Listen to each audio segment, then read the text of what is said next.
merci madame. Alors, le prochain candidat, c'est Renaud.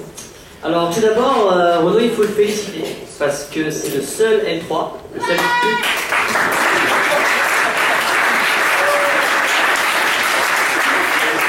Il y a L3 qui sont en nombre ce soir, d'ailleurs. Donc, c'est le seul L3 à avoir osé participer, à avoir le courage de se jeter dans la fosse sous vos yeux.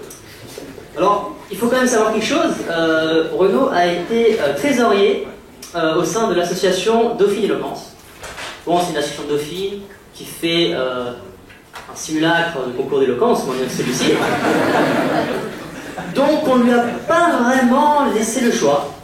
Bon, bien sûr, cela ne lui fait pas de pression. En tout cas, il va nous parler du sujet suivant, la culture perd-elle son champ? Mesdames et messieurs, Renaud.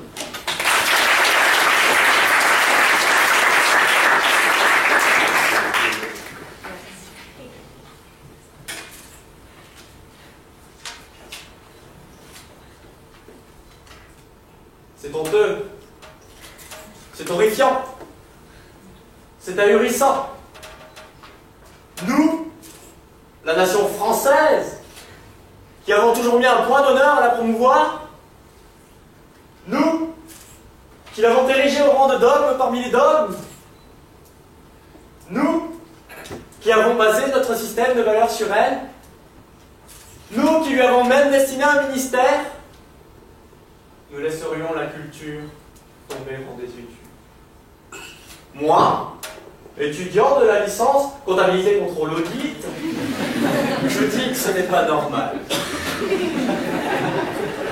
Est-ce donc la voie que des François Mitterrand, des Georges Pompidou, des André Malraux auraient souhaité lui voir emprunter?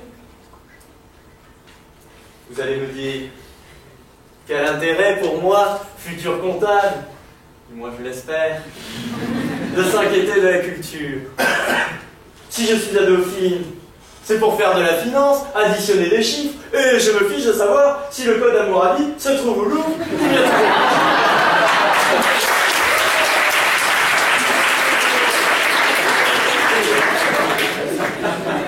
car, principe de base, la culture n'est pas rentable. Alors au diable la culture, et vive le PCG. Cet amour du plan comptable, je l'ai développé très tôt.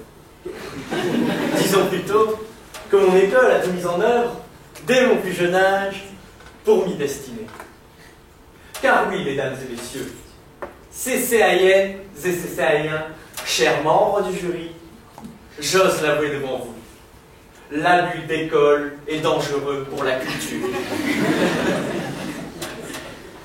Peut-on en effet sortir du baccalauréat en ignorant les 27 régions qui constituent notre territoire? Peut-on intégrer la vie étudiante tout en croyant que Napoléon a gagné à Marignan? Comment est-il possible de vivre sans même connaître les rôles d'un contrôleur de gestion? Mais de quel droit puis-je me permettre de redresser un tel réquisitoire? Je vous répondrai tout simplement que ce sont mes regrets qui s'expriment. C'est cette accumulation d'inculture qui a provoqué en moi ce soir cette frustration qui s'exalte sous vos yeux. Une frustration qui a d'ailleurs atteint son apogée lors de mon entretien d'entrée en CCA face à M. Oxybal. Le grand Manitou du CCA m'a demandé le titre du dernier roman que j'avais lu. J'étais alors obligé de lui avouer qu'il s'agissait du Père Goriot de Balzac. Pour m'entendre alors rétorquer, mais c'est le programme de seconde, ça.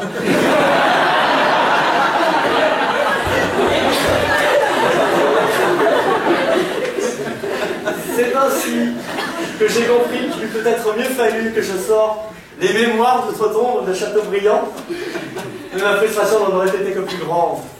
Je n'ai malheureusement pas compris grand-chose.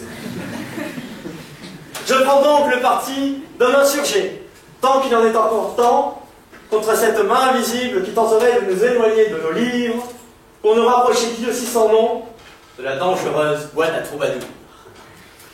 J'accuse l'école de la République d'en être responsable.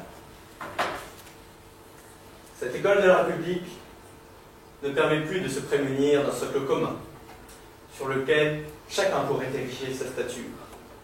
Elle ne fournit que chimères et billevesées, dans laquelle chacun d'entre nous s'est un jour retrouvé plongé. Et pourtant, la culture n'est utile que si l'on sait l'apprivoiser. Or aujourd'hui, la culture est en tout, et tout peut être culture. Que l'on ne vous surprenne point pour autant à définir une culture utile. Vous passeriez pour un sclérosé, voire pire, pour une menace. Mais pourtant, si l'on veut en ressortir quelque chose, il faut bien faire un choix. Ne comptez désormais plus sur l'école pour le faire à votre place. Mais comment comprendre dès lors la démocratie si l'on ne nous dit pas de lire les Lumières? Comment comprendre le droit si l'Antiquité n'est pour nous qu'une époque lointaine? Comment d'ailleurs comprendre l'ensemble des valeurs qui nous régissent sans en connaître les fondements? Car, contrairement à ce que l'on pense, la culture n'est pas simplement ce supplément d'orgueil qui vous permet d'impressionner votre interlocuteur en entretien. C'est également un préalable à la stabilité d'une société. Une société sans culture est une société qui ne peut comprendre comment elle doit agir. Une société sans culture est une société qui laisse donc libre cours aux actes de chacun de ses membres. Une société sans culture est une société qui finira par s'embourber dans l'adversité. Ce schéma vous paraît bien caricatural? Il se vérifie pourtant chaque jour dans notre monde. Parlons-en de ce monde. Celui-ci est en mouvement permanent. Certains migrent pour échapper au pire, pendant que d'autres sont prêts à faire 4 fois le tour du monde pour jouer à celui qui aura la plus grosse voiture, grosse maison, gros salaire. Le monde est de se faire brasser. Nos amis anglais diraient qu'il est globalisé. Mais notre école de la République n'a pas pris le pas de ce changement. C'est la raison pour laquelle j'en propose une nouvelle. L'école d'un monde qui change. L'école est dépassée, car elle ne s'est pas rendue compte que de nouvelles cultures avaient intégré son champ. Elle ne fertilise le terrain que pour une seule culture et rend difficile la tâche aux autres de prendre racine. Pourtant, vous savez tout autant que moi combien il est difficile de faire pousser des azalées dans des terres argileuses. Savez-vous planter des choux autrement qu'à la mode de chez nous? Pour vous en convaincre, je vous invite à méditer sur l'histoire d'Ali. Ali, petit exploitant agricole du Nord-Pas-de-Calais, mène la vie dure dans les environs de la petite commune des Nains-Beaumont. En effet, ce dernier essaye depuis des mois de faire pousser du sésame sur ses quelques hectares. Ce qui, ajouté à ses origines, lui vaut les railleries de tous ses voisins. Si tu veux faire pousser ça, retourne chez toi. Ici, c'est pas des champs adaptés à ta culture. Mais Ali a un tempérament d'acier. Et, faisant fi de ses critiques, il fait preuve d'abnégation. Vous savez que je peins, il tomberait pas du ciel. Et que seul le travail lui permettrait d'arriver à ses fins. Jusqu'au jour où Ali eut une idée de génie. Il décida en effet de semer du sésame OGM. Ce qui ne manqua pas de provoquer la colère d'une de ses voisines, Marine, la plus virulente du hameau, paraît-il. Elle ne pouvait accepter qu'Ali puisse cultiver du sésame OGM, alors que dans le hameau, tout le monde cultive la betterave. Est-ce donc parce qu'il est différent qu'il se permet d'imposer sa culture, l'étranger? Allier sa culture, semer le trou. Elle en avait une peur bleue, Marie. Mais l'hiver passé, et le froid glacial dissipait la contestation. De toute façon, se disait-elle, il finira bien par comprendre que le sésame, c'est pas d'ici.